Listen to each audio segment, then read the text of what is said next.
It's one of the great cities of the world, containing one of the greatest universities. For more than 400 years, the University of Edinburgh has educated some of the finest minds from around the globe. And the fires of Edinburgh, lighting up the sky when the night goes down. The tales of Edinburgh, gathering the years of a darkened town.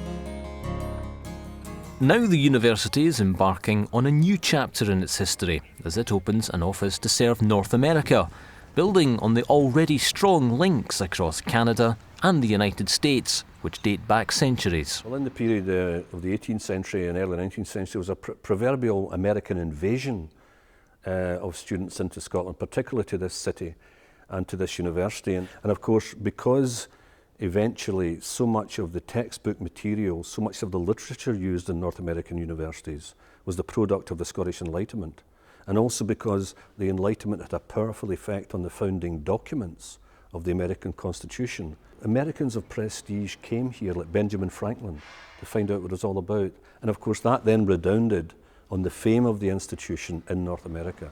The transatlantic movement of talent sailed in both directions, with numerous Edinburgh graduates travelling west. Nowhere in North America is the Edinburgh connection stronger than at Princeton. One statue in particular dominates the university campus, that of Edinburgh graduate John Witherspoon, who was appointed president here in 1768. Witherspoon's impact on the early country, the United States of America, is probably greater than any other single individual in terms of preparing, in those days, young men for positions of leadership in a variety of fields. Probably the most important and the most famous of his students was James Madison, who came to the College of New Jersey as an undergraduate, stayed on as our very first graduate student, studying directly with Witherspoon, and eventually ended up playing a central role in writing the Constitution of this country, serving as one of its early presidents, and eventually serving as the very first president of our alumni organization.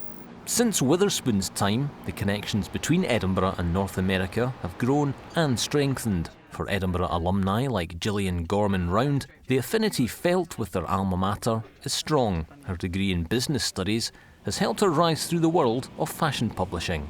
I'm not naturally a very diligent student. I am naturally the person that's revising on the way to the exam halls. And of course, the way that Edinburgh coached me to study was actually with more diligence throughout the academic year, which of course is the way that you have to apply yourself to work. So I think there are many aspects of my time, both academically and socially at the university, that have translated naturally into my working life. Edinburgh's formidable reputation for cutting-edge research means it is associated with no fewer than 21 Nobel Prize winners, including Professor Peter Higgs, whose groundbreaking work on particle physics established the existence of the Higgs boson. Other scientists, like Professor Harold Haas, are continuing that tradition, in his case with the invention of Li-Fi, a high-speed data transfer technology that could help solve the looming capacity crunch facing traditional Wi-Fi systems, as well as offering far greater levels of security. North America is the most important part of the world outside the United Kingdom for the University of Edinburgh. We've had strong connections there from the middle of the 18th century, where it was commonplace for students from North America to come and study medicine and philosophy and other subjects at this university.